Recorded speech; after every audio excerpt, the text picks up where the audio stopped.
কি কপালটাই না করে এসেছে নীলিমা। প্রথমে আকাশটা গেল, এখন আবার নিখিলটাও। খবরটা শোনাই স্তক একটি দানাও গলা দিয়ে নামায়নি। ছেলেদের কাছে যাবার জন্য যেন উঠে পড়ে লেগেছে। কে জানে ওকেই না আবার শেষ পর্যন্ত। চিচি মামিমা, এসব আপনি কি বলছেন? মা এত অসুস্থ, মাকে তো জোর করে। কুমিরের কান্নার কেঁদো না তো বাপু। মনে মনে তো খুব খুশি হয়েছে। প্রথমে স্বামীকে সরিয়েছ, তারপর শাশুড়িকে, তারপর একে একে এই বাড়ির আর সবাইকে সরিয়ে তুমি একা রাজত্ব করবে ভেবেছ?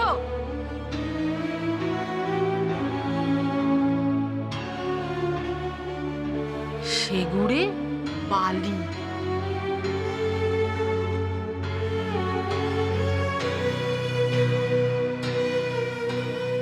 আমি থাকতে সেসব আর হবে না।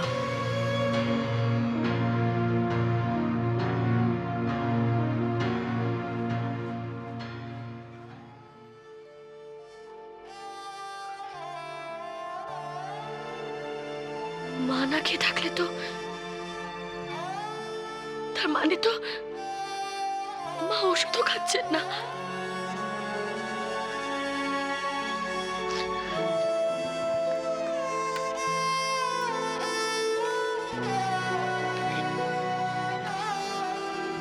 দেখেছো তো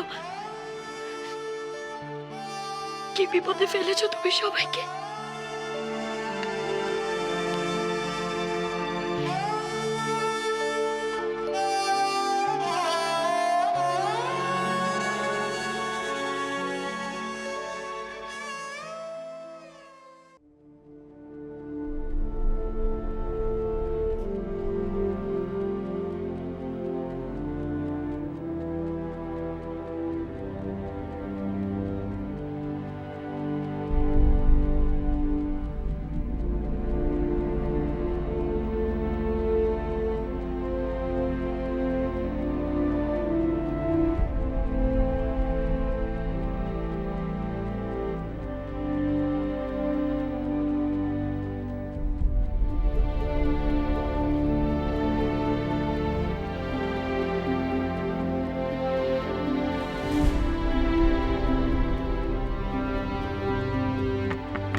আমি খাবো না অর্পিতা, খাবারটা নিয়ে যাও।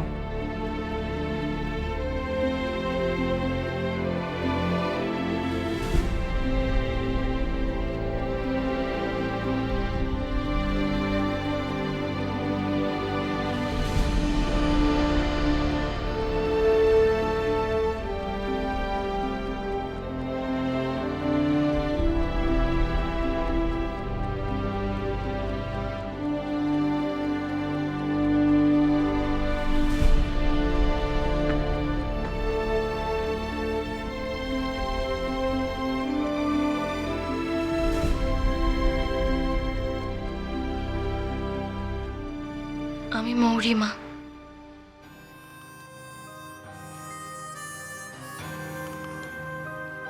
মা, খাবারটা খেয়ে নিন। আমি জানি মন ভালো নেই, কিন্তু খাবারটা না খেলে শরীরও ভালো থাকবে না। তোমার স্পর্ধা দেখে আমি অবাক হয়ে যাচ্ছি। তুমি ভাবলে কি করে আমি তোমার হাতের খাবার খাবো?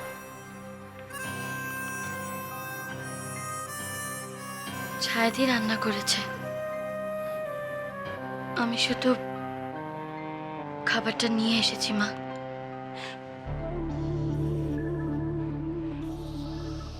বেরিয়ে যাও, এক্ষুনি বেরিয়ে যাও এই ঘর থেকে। মা, সামান্য একটু খাবার এনেছি,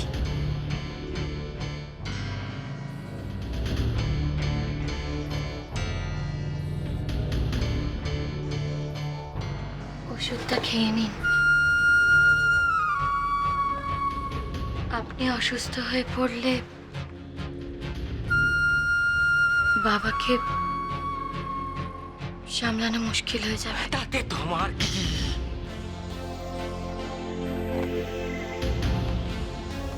আমাদের যা সর্বনাশ তা তো হয়ে গেছে।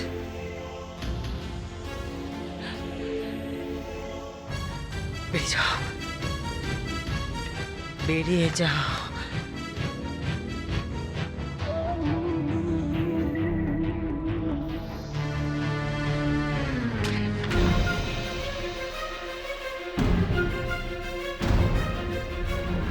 খবরদার, খবরদার, আর যদি কোনোদিন এই ঘরে পা রেখেছো তুমি, শুধু এই ঘর কেন, এ বাড়িতে আমি তোমাকে দেখতে চাই না। বেরিয়ে যাও, তুমি বেরিয়ে যাও। আর কোনোদিন আমি তোমার মুখ দেখতে চাই না। কোথায় যাব মা? এটাই তো আমার শ্বশুর বাড়ি। আমার স্বামীর বাড়ি।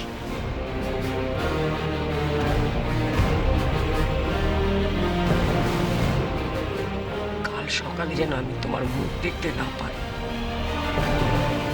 তুমি যদি না যাও তাহলে আমার যেদিকে দু চোখ চায় আমি চলে যাব।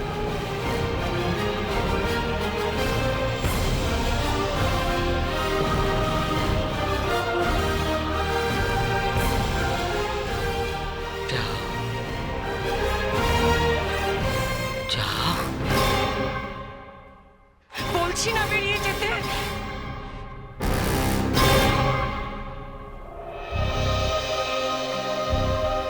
বেরিয়ে যেতে বলছি তো।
চমৎকার মহুয়া, তুই এত সেলফিশ।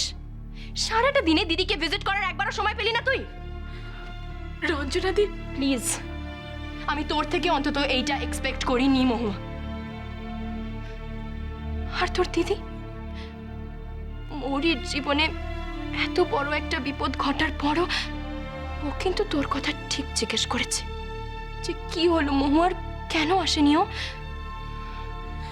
রঞ্জনা দি, তুমি আমার একটা আমি কথা। তোর কোনো কথা শুনতে চাই না মহুয়া, প্লিজ কোনো কথা বলিস না তুই আমাকে। আমি তো বুঝতেই পারছি না তুই তুই এতটা সেলফিশ কি করে হলি রে? আর এই দিদি কম করেছে তোর জন্য? তোর কি কোনো কর্তব্য নেই দিদির প্রতি? আর আর লোকে তো নর্মাল সময় সাধারণ মানুষেরও পাশে থাকে রে।